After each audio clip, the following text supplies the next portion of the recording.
Alexander Petrov stood at the head of the mahogany conference table in his penthouse office overlooking downtown Manhattan, reviewing the final documents that would complete the largest oil acquisition in his company's history. At 45, he commanded Petrov Energy International, a petroleum empire worth $4.2 billion that had grown from a small Russian import business into one of America's most powerful energy companies. Tonight's dinner would celebrate the merger that would make him the third-largest oil distributor on the East Coast. The private dining room adjacent to his office had been meticulously prepared for 12 guests, including senators, oil executives, and international investors whose combined influence could reshape American energy policy.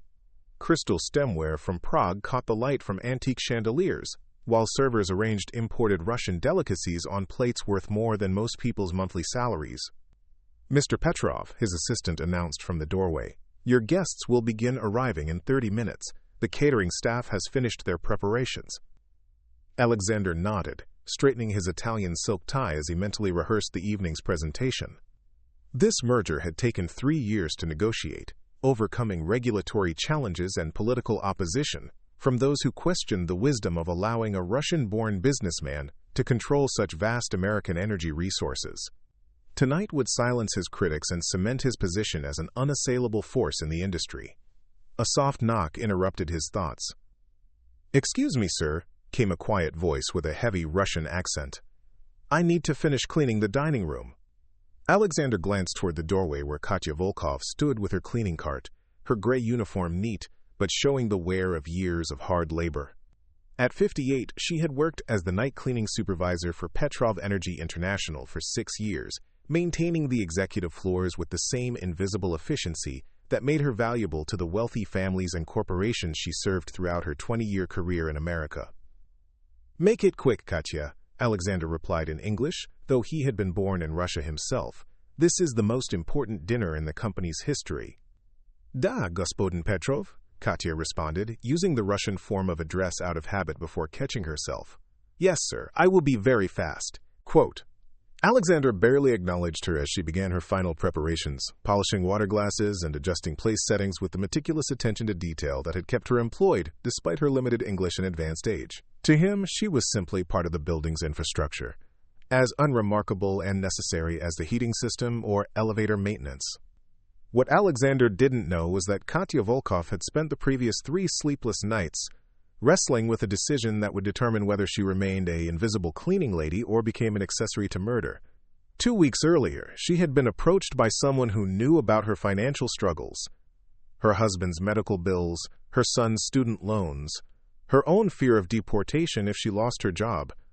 The offer had been delivered in fluent Russian by a well-dressed woman who claimed to represent interested parties who wanted to ensure that Alexander's merger never reached completion. $50,000 in cash, enough to solve all of Katya's financial problems in exchange for adding a tasteless, odorless powder to Alexander's wine glass during tonight's dinner. The woman had assured her that it would cause a minor medical incident that would delay the merger signing, nothing more. But Katya had worked in enough wealthy households to recognize the difference between a bribery scheme and a murder plot. The small vial of white powder hidden in her cleaning supplies wasn't designed to cause embarrassment or temporary illness. It was designed to kill. She had spent 6 years cleaning Alexander's office, watching him work late into the night, seeing photographs of his American-born children and grandchildren on his desk, witnessing his genuine affection for the employees who had helped build his company. Now, as she moved quietly around the dining room making final adjustments, Katya felt the weight of the vial in her uniform pocket like a burning coal. In 20 minutes, Alexander's guests would arrive for a celebration that was supposed to represent the pinnacle of his American dream. Instead, if she followed through with the plan, it would become his last meal. The dining room doors opened as Alexander entered to inspect the preparations one final time. He walked slowly around the table, adjusting a fork here, straightening a napkin there, his perfectionist nature demanding flawless execution for the evening's crucial presentation. "The flowers are beautiful," he commented absently as he passed near where Katya was polishing stemware. "Where did you get them?" "From the Russian market on Brighton Beach," Katya replied quietly. "I thought you might like flowers from home for such important night." Alexander paused, noticing for perhaps the first time in 6 years that his cleaning lady had gone out of her way to make his evening special. "That was very thoughtful, Katya. Thank you." The simple kindness in his voice hit Katya like a physical blow. Here was a man who was about to be murdered by someone he trusted, someone he had treated with consistent respect and fair wages, someone whose financial struggles he had even helped with small bonuses during difficult times. The weight of the vial in her pocket became unbearable. "Mr. Petrov," she said carefully, still focused on polishing the glass in her hands, "may I ask you something?" "Of course, Katya." "Do you have enemies? People who would want to hurt your business?" Alexander's expression grew puzzled. "Why do you ask?" Katya set down the glass she was holding and turned to face him directly. When she spoke, her voice was barely above a whisper, and she switched to rapid Russian, the language that allowed her to express the full complexity of what she needed to say. "Господин Petrov, dva nedeli nazad ko mne podoshla zhenshchina. Ona predložila mne $50,000. Chhtobia otravila vas segodnya večerom. Ona skazala, chto eto zadržbit vaše slianje, no ja znаю, chto eto ubjet vas. U menya jest yad, kotori ona mne dala, I ona dumayet, chto ya dobavlю jego vaše vino." The effect of her words was immediate and devastating. Alexander's face went completely white as the meaning of her Russian sank in. Katya had just told him that someone had paid her $50,000 to poison him tonight, that she had the poison with her, and that whoever hired her expected him to die during the dinner. "Chato?" Alexander whispered in shock, reverting to his native language. "Kto etobil? Kto tebya nanyal?" Who was it? Who hired you? Katya reached into her uniform pocket and withdrew the small glass vial, holding it up so Alexander could see the white powder inside. "Я не знаю ее настоящее имя, она говорила по-русски без акцента, знала о моих финансовых проблемах, знала расписание вашего обеда. Она сказала, часто представляет людей, которые не хотят, чтобы ваше слияние состоялось." I don't know her real name. She spoke Russian without an accent, knew about my financial problems, knew your dinner schedule. She said she represented people who don't want your merger to happen. Alexander stared at the vial in horror, his mind racing through the implications. Someone with detailed knowledge of his business operations and personal schedule had hired his own cleaning lady to murder him. The dinner that was supposed to celebrate his greatest triumph had been planned as his execution. "Katya," he said, his voice shaking, "why are you telling me this? Why didn't you take the money?" Katya's eyes filled with tears as she looked at the man she had been hired to kill. "Potomu chtovy koroshi chelovek, gospodin Petrov. Za 6 let работы здесь я ни разу не обращались со mnoy s ненавистью. Когда мой муж был болен, вы дали мне дополнительные смены. Когда я боялась депортации, вы помогли мне с юристом. Я не могу убить человека, который показал мне доброту. Because you are a good man, Mr. Petrov. In 6 years of working here, you have never treated me with hatred. When my husband was sick, you gave me extra shifts. When I was afraid of deportation, you helped me with a lawyer. I cannot kill a man who has shown me kindness." The dining room fell completely silent except for the soft ticking of an antique clock on the sideboard. Alexander stood frozen, staring at the poison that had been meant for his wine glass, while Katya waited for his response with obvious terror about what her confession might cost her. "Katya," Alexander said finally, his voice hoarse with emotion, "do you understand what you've just done? You've saved my life, but you've also put yourself in terrible danger. Whoever hired you will know that their plan failed." "Я знаю," Katya replied simply, "I know. But I could not live with your blood on my hands. Better to be poor and honest than rich and murderer." Alexander moved closer to her, his mind now focused on the immediate threats they both faced. Quote, "Katya, we need to call the police immediately. And we need to cancel tonight's dinner. If someone is willing to pay for my murder, they won't stop with one failed attempt." "Господин Petrov," Katya said urgently, "there is more. The woman who hired me," she said tonight, "was not just about stopping your business. She said your death would send message to other Russian businessmen in America. She said there are people who want all of us to remember that we are guests here, not citizens. The implications of her words hit Alexander like a cold wave. This wasn't just about business competition or regulatory opposition to his merger. This was about someone using his murder to terrorize the entire Russian-American business community, to send a message that their success in America was temporary and conditional. Did she say anything else? Any details about who she represented? Katya nodded, her expression growing more frightened. She knew things about your family, about your children's schools, about your grandchildren's activities. She said if I did not cooperate, accidents could happen to people you love. She made it clear that you were not the only target. Alexander felt his blood turn to ice. Whoever was behind this assassination plot had been watching his family, gathering intelligence, preparing to use his loved ones as leverage. The scope of the threat was far beyond anything he had imagined. Katya, I need you to tell me everything you remember about this woman. Every detail, no matter how small. Over the next 10 minutes, Katya provided a detailed description of her contact. A woman in her 40s with expensive clothes and no accent, who knew intimate details about both Alexander's business operations and Katya's personal struggles. She had approached Katya at the Russian market on Brighton Beach, demonstrating knowledge of her shopping habits and daily routines that suggested extensive surveillance. She paid me half the money in advance, Katya added, pulling a thick envelope from her cleaning cart. $10,000 cash. She said I would get the rest after you were dead. I brought it tonight to give back to you. Alexander stared at the envelope, realizing that Katya had been carrying around evidence of a murder plot while performing her cleaning duties, wrestling with a decision that would determine his fate.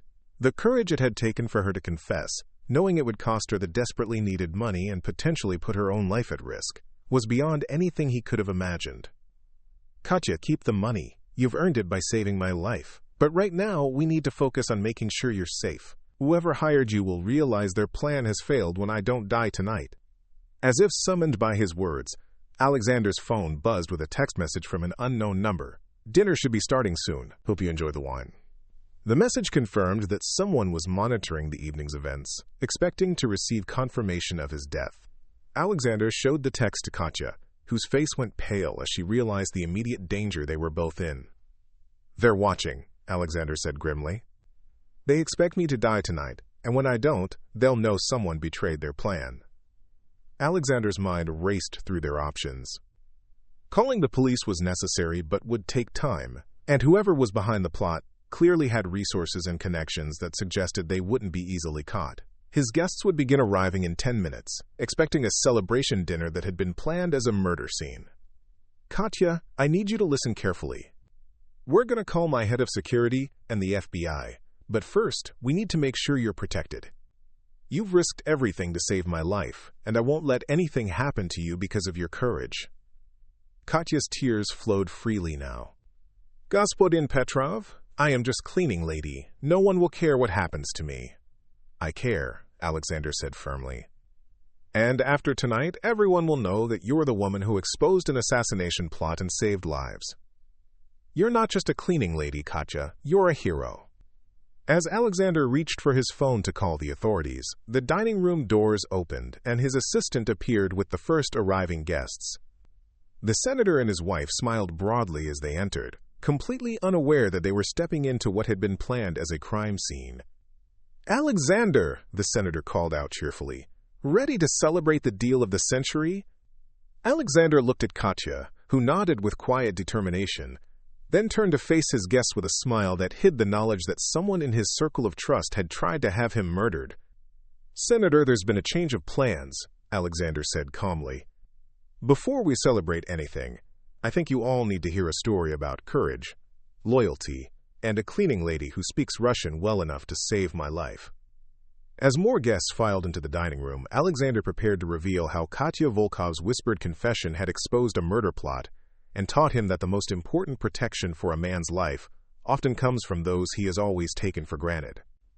The room that was supposed to fall silent from his death instead fell silent from the truth that a brave woman had found the courage to speak. Pondered story progression and potential user preferences. 2s. This is a good place to continue the story, building up the tension and showing how Katya's courage exposed the plot. I should continue with the revelation to the guests in the aftermath, but the user might want me to end it soon as they've been asking me to end stories after a certain point. Let me continue a bit more to show the consequences and resolution. 20 minutes later, the dining room held 12 of the most powerful people in American energy and politics, all listening in stunned silence as Alexander recounted Katya's confession. The small vial of poison sat in the center of the table like a grotesque centerpiece, while Katya stood beside Alexander, no longer invisible, her courage having transformed her from servant to hero. "Ladies and gentlemen," Alexander concluded, "this woman risked her life, her livelihood, and her family's safety to save mine. She could have taken $50,000 and disappeared, but instead she chose to warn me about a plot that would have killed me and terrorized every Russian-American businessman in the country." Senator Hayes leaned forward with obvious concern. "Alexander, do you have any idea who might be behind this?" Before Alexander could respond, his phone buzzed again. Another text from the unknown number. "Dinner running late? Our mutual friend is getting impatient." FBI agent Sarah Martinez, who had arrived within minutes of Alexander's call, immediately began tracing the message while Alexander's security team swept the building for additional threats.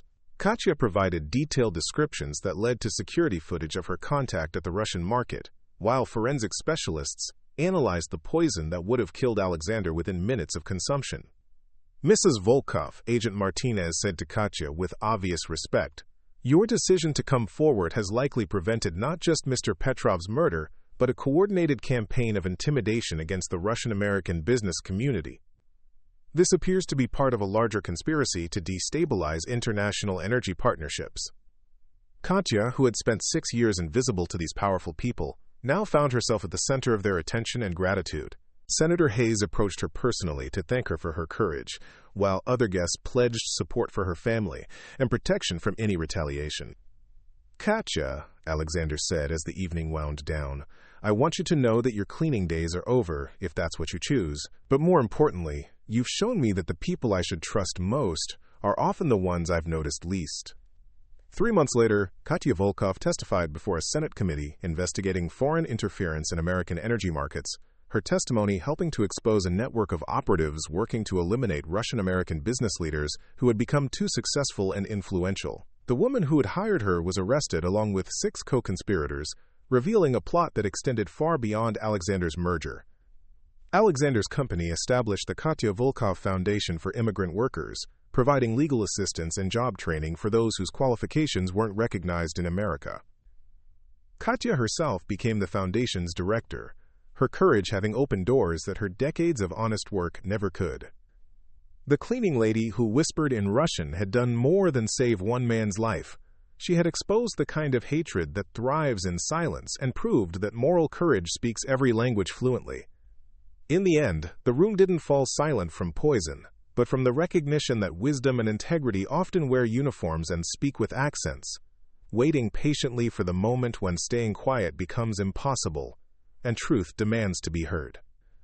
Sometimes the most important warnings come from those who have been invisible for years, and the people who save your life are the ones you never thought to notice until their conscience compelled them to choose your safety over their own survival. 6 months later, the full scope of the conspiracy began to emerge through FBI wiretaps and financial records. The assassination plot against Alexander had been part of Operation Silence, a coordinated campaign funded by a coalition of domestic energy companies and foreign interests working to eliminate successful Russian-American businessmen who threatened their market dominance.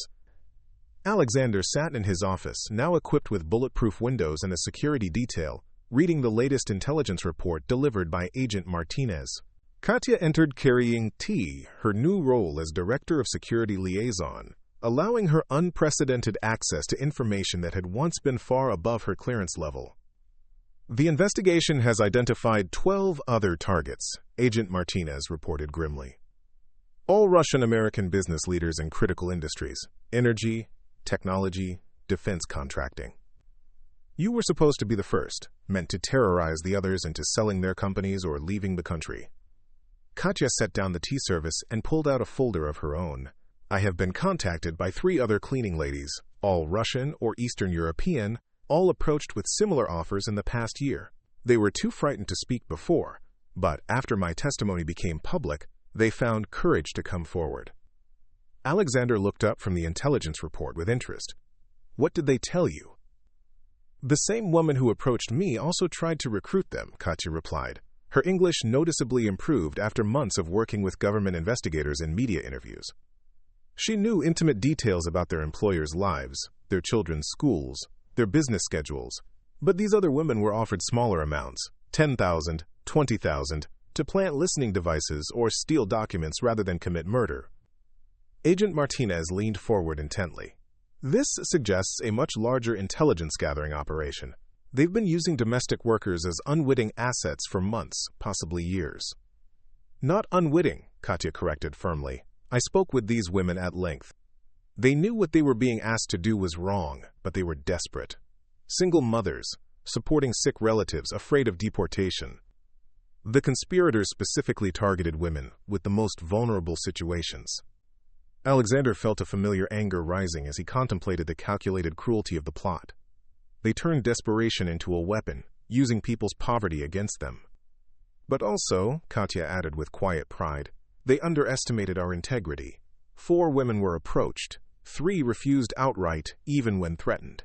I was the only one foolish enough to initially consider their offer, but in the end, conscience won over fear. The phone rang, interrupting their discussion. Alexander's assistant announced that Viktor Kozlov, another Russian-American businessman, was requesting an urgent meeting.